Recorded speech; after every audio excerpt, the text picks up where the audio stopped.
How's it going, guys? Andrew here with Justified EDC, and this is going to be the full review of the Kistner Knives Urbanite. Very excited about this one. I've really been enjoying the testing on this one and using it. And it's been a little while coming for this review to come down the line, so we're going to hop right into it. We're not going to waste any time, but real quick, just have to tell you about the sponsor of the channel, which is Auxiliary Manufacturing. Small maker based out of the United States, doing custom fixed blades like this Sumi right here. Cool little reverse edge guy, as well as things like the Carl, which won an award at Blade Show last year. And at the time of filming, he did just drop a couple new knives on the website, some Carl Juniors, the scaled down version of the Carl, as well as some XL runts. Now, I'm not sure when you're seeing this video, so I have no idea whether or not they're going to still be available, but he does pretty periodic drops, and he's been helping the channel out. So go check him out, Michael Jarvis over at Auxiliary Manufacturing, and thank you again for sponsoring the channel. So let's hop right into this. This is the Kistner Urbanite. Now, full disclosure, this was sent to me for review by the maker. I did not purchase this, and this was not given to me as a gift. This is a review knife that will be being sent back to him after I'm done with the review. But I have thoroughly enjoyed my time with it, and quite honestly, I'm probably going to have to pick one of these things up for myself because I really did enjoy it. But real quick, we're going to go over specs. And then I'll kind of give you my thoughts on the blade. So doing specs here real quick. If we line this up here, you got about a 3-inch overall blade length. If you're counting down to the tip of the handle there and you're counting the ricasso, you get a little bit over. But your actual sharpened blade length is, he had listed as 3 inches, and with that upswept bit here, it might kind of, if you stretch it out, be 3 inches. But my measurement's coming in just under 3 inches, kind of like 2 3/4 inches of sharpened blade length. Just like that. There you go. Your handle length then, from the tip of that handle kind of down, it's kind of hard to measure because it cants down, but you're looking at like 4 1/4 inches of handle area, like that. You have 1/8 inch thick blade stock, and your handle is coming in at just over a 1/2 inch thick. When I measured it, I believe it was like 0.558. So just over a 1/2 inch thick. Your steel is going to be Nitro V. Heated by, and the heat treatment was done by BW Knives, and we'll get into all that stuff later. And the handle here is natural linen micarta. I think it has a really cool look to it. It's got some patina on it for me using it and carrying it, but also just, this is a really cool piece of micarta. It kind of looks like that vintage, like got a little bit of that butterscotch look in there, but this is just natural linen micarta. Feels really good in the hand, not super grippy, but still has enough texture that if this was to get wet or anything, you'd actually get the advantages of micarta versus something with a really high polish on it. So that is pretty much your standard specs there. And then, sorry, that was probably super loud on camera. I'm going to get you a weight here really quick. So without the sheath, you're looking at 4.4 ounces, not too bad at all. And then with the sheath, looking at 6.2 ounces overall. So a very pocketable fixed blade in terms of size and weight. It's a little heftier than some others, but I don't think that's a bad thing necessarily at all. I kind of like how thick those handles are. It really gives you something to hold on to. And then your sheath here is obviously a Kydex, and this is deep carry, meant for the pocket. So this just slips down into your pocket. This is a Discreet Carry Concepts cloth grabbing clip that grabs onto the material of your pocket. So when you pull the blade out, that sheath stays retained in your pocket, but you can pull the blade out. And then this is also ambidextrous. You can put it in either direction, no problem. Retention is good. Not a lot of, actually no rattle at all in the sheath. Maybe just a hair right there, but that could just be me hearing that. And one thing that he actually told me is when he made this sheath, he didn't actually mean for it to be ambidextrous, but it ended up working out like that. So just a disclaimer, since I show a lot of them on my channel, this is not an Offensive Industries sheath. If I put them side by side here, you can kind of see the difference of how Josh makes his or how Kistner makes his. Just a preference thing. I had asked him about it, and we'll get into the sheath and the design and all that in a little bit here. But so that's your overall specs there. And then if I didn't mention as well, this is pin construction. These tubes are just stainless steel pins, just like that. But that is those are your general specs here. Just kind of This is kind of what I would call like a modified clip point. Like it definitely is clipped because there is a distinct change in where the drop of the blade starts. It's not a gradual drop. But if I kind of covered it like that, you can kind of see how it's basically a drop point, but you still get that aesthetic of the clip point, which personally I really enjoy. There's his maker's mark right on there on the ricasso. So getting into the use of this, one thing I should have mentioned in the specs is the grind here. It is a flat grind, probably about like a 3/4 height flat grind, and it comes down to a decently thick edge, but it's still thin enough that it slices. And that's kind of where I've been finding the sweet spot with my EDC fixed blades recently. Is if you guys have been watching my EDC updates and seeing how my EDC's developed, what I've been really enjoying carrying recently is a fixed blade similar to this, and then some kind of traditional slip joint or lockback or something kind of knife like this case or a GEC or something like that. So when I carry something like this, these often have very thin, slicey blades. So a lot of that like real thin, slicey work that I would need to do, I don't need the fixed blade to do as much, but I like having a fixed blade that can still cut. If I had to break down a lot of boxes, I don't want to use a little slip joint like that. So you still can process cardboard and thinner material like that, but this also has enough meat behind it with that 1/8 inch thick blade stock and that flat grind that you can put some more abuse into it like that. So in terms of similar knives like the Offensive Industries Varger and stuff like that, where it's not, you don't have the thinnest grind in the world, but it's thin enough and the secondary bevel is done correctly and sharp enough that you can still slice, but you can put a little bit more harder use behind it, especially on that tip, which if you're going to be using this for other purposes, you want that tip to hold up. So I've really enjoyed using this. The grind is held up nicely. This is Nitro V steel. Like I said, it was heat treated by BW Knives. And any of these guys I'm about to mention can correct me if I'm wrong of how this whole process worked, but I believe now Offensive Industries, BW Knives, Auxiliary Manufacturing, and Kistner Knives all use the same heat treat process, especially for the Nitro V. A lot of the small makers in the kind of custom fixed blade world that I find myself in have been using Nitro V, and I believe Auxiliary Manufacturing was the one that kind of came up with the formula for it. And now I know BW Knives is doing his own, but he's still using that formula. So he's been heat treating some knives for people like Kistner. So if you've had knives from those other makers in Nitro V especially, you'll be very familiar with how this blade is going to perform, which I'm a big fan of. I've really been enjoying Nitro V. One of the only times that I've had any kind of deformation on the edge is right up here. See if I can get it to show. Right up here, there's a little fold in the blade. The edge retention has been on point, as Nitro V has been for the kind of use that I put behind it, and then just kind of strapping it up. Nitro V holds a great edge, and the one thing I do really like about it is that it's a very tough steel, because I would always prefer a knife with a little bit less edge retention, but better ability to retain the geometry of your edge. So I'd way rather have a steel have a little less edge retention and be a little softer and then just roll, because rolls on your edge or folds on your edge are much easier to get out with just a ceramic stone or a strop than an actual chip in your blade. When you get into those harder steels, you end up starting to chip that edge, and then you have to reprofile the edge or to take more material off for each sharpening. And that's just a pain to me. I'm not a professional sharpener.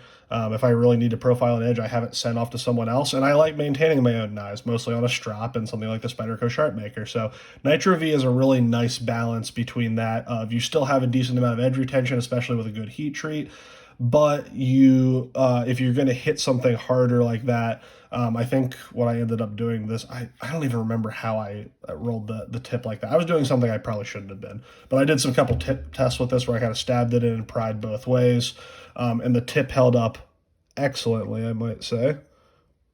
There you can see that tip is just fine. You can see you got a little shiny from me doing that, but the tip geometry itself held up very well, and there's only that minor roll there.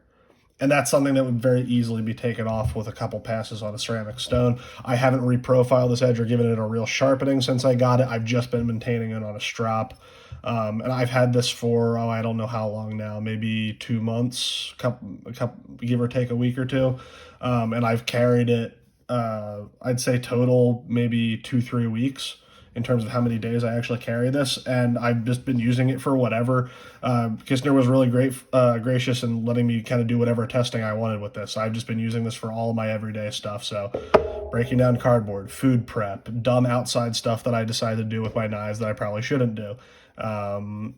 Anything like that. So popping zip ties, popping caps, all that good stuff. So all that to say, basically, I very much enjoyed how this blade has held up.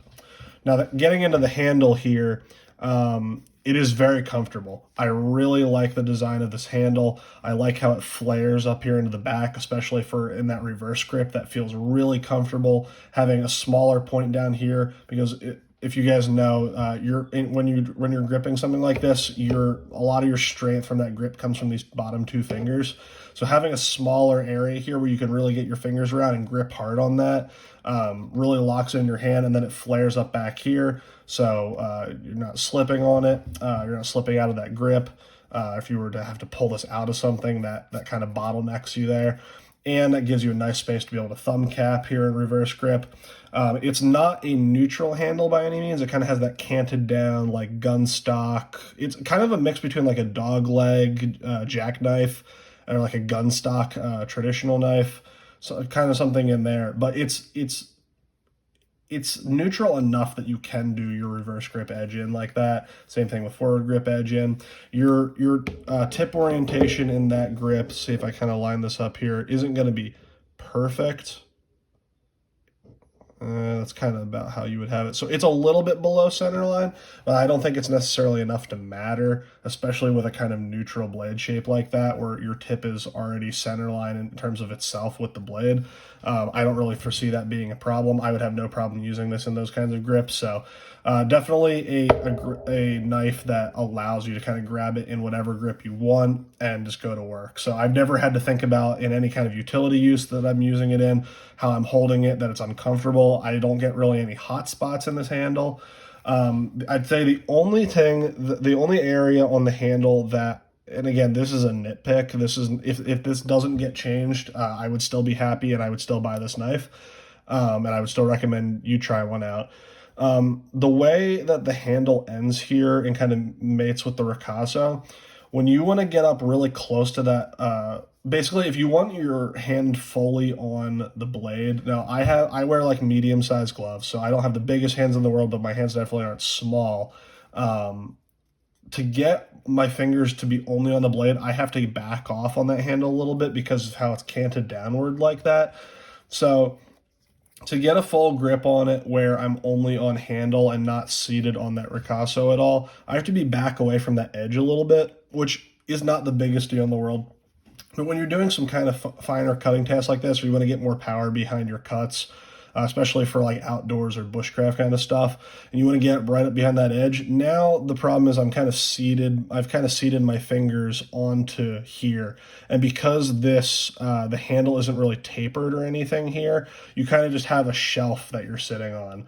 And that's not the most comfortable thing in the world. It's not uncomfortable by any means, and the times that I had to do this, it wasn't that bad. I just wouldn't want to sit and like whittle or carve or anything or do bushcraft stuff for a long time with it.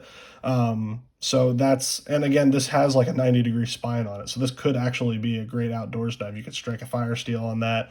But I would maybe suggest either having this go cut straight across, or just bringing this handle up a little bit. Just something in this area just seems a little bit off to me. Again, not enough to get me to not use the knife or not like the knife. I'm not saying that at all. I still thought this was a very comfortable knife in hand, with all the use that I put it through. But yeah, I think maybe bringing this up, or maybe even bringing this handle up to cover pretty much the whole ricasso, but then having it tapered down for kind of like your pinch grips like you see on a lot of kitchen knives, or just even, let me see if I can find a knife that I'm thinking of that has a similar style to that. Let me see if any of the ones I'm thinking of here. I can't find one right offhand, but a lot of times you often see the handles come up and then they kind of taper down here at an angle. And one that's really good for pinch grips, which you can do pinch grips with this just fine, but it's not the easiest thing in the world because you don't have any kind of taper here. You're just kind of left with a shelf, like I said again. But if that handle was brought up and then tapered, when you got up really close to that edge, your hand would still be seated on the micarta instead of that shelf between the steel and the micarta. It might just be a little more comfortable, and that would give you that added utility of easier time with pinch grips to kind of do that kind of more detailed cutting. So again, not a big deal, just something I noticed. Other than that, guys, there's really not a whole lot for me to complain about. Things I really like that blade shape. You guys know I'm a really big fan of clip points, but oftentimes with clip points that have like big upswept tips or anything like that, it's kind of hard because your tip is above center line, so you can't get down and kind of do table cuts or draw cuts or anything like that. This, because of how it's styled, basically like it has the utility of a drop point. So that's really awesome. You get the cool factor of the clip point, but with the utility of the drop point. Your handles are very, very comfortable in pretty much every grip you could use them in. I don't really have a lot of bad things to say about this. Now getting into the sheath here. One more thing before we get to the sheath. The only other things that I kind of noticed here that, again, these are minor nitpicks, are when I look at the secondary bevel here, you can see a little bit of like ghosting behind that edge where the belt rubbed. But if you look at just the edge bevel, you have a little bit of change in thickness towards the back here. Like it starts out a little bit thinner and then gets wider up here. It's not as noticeable on this side. It's a little more even here. And I did look at this under the microscope like I've been doing with a bunch of my knives recently. And I don't believe the angle is any different, which is why I didn't notice any cutting performance difference. I don't think it really affected cutting performance. I think it's the same angle, just not brought up as high. Now, again, these are just things that come up when makers freehand sharpen their knives, and I'm not detracting from the quality of the knife at all, just based on that. It would be nice to see this secondary bevel be a little more consistent, but with all the cutting that I did, and even with like processing cardboard, which is really one of the most grueling tasks you can put on the edge of a knife. And if you have different angles on either side, you can really tell by how much pressure you have to put behind that edge. I didn't really have a problem with it. That's just one thing that I noticed when I was looking at it close, is that edge was not consistent all the way through. So that's something I'd like to see a little more consistent, but again, not a big deal.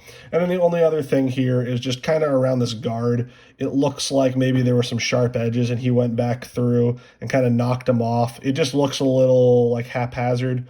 I could see that being a kind of rounded and cleaned up a little bit more. Just to look a little bit more finished, I'd say. But again, he knew this was going out to just be tested and beat up and stuff. So again, and I have a sample size of 1. I don't know if they're all like that. But again, just a disclaimer, I really like this knife. This is not me saying that this is poor quality or anything. I really still do like this knife. So just a couple nitpicks in here so you guys don't think I'm doing biased reviews or anything like that. I'll still point stuff out when I see it.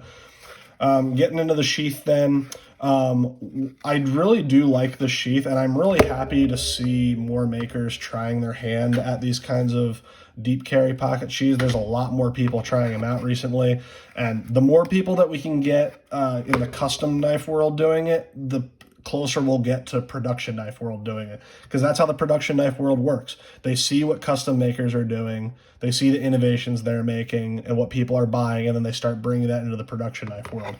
Every single EDC marketed fixed blade should come with a deep carry ambidextrous pocket sheath, in my personal opinion. So just props right off the bat for even attempting to do one of these, and it came out very functional, so that's cool. I would have preferred the smaller rivets, kind of like what Offensive Industries does with that, because I never use these as lashing points for anything. And the smaller rivets just help keep it more compact like that. Like that's a lot more doable in your pocket than this is.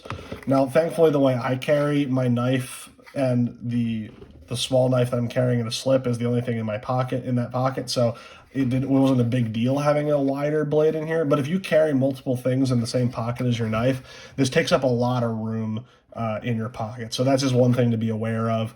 The other thing I should say here is measuring the overall length with the knife in the sheath is under 8 inches, which is what I like to see for an EDC fixed blade. When you start to get over 8 inches, like just for example with this BW Knives Erebus here, fantastic knife as well. This is kind of like what 8 inches is like your max for fitting in most men's jeans and slacks front pockets. That's kind of your max before you start not being able to get it all the way in, and this clip has a harder time working. So I'm happy to see that under 8 inches. I did not have any problems with this not being able to seat fully down in my pocket.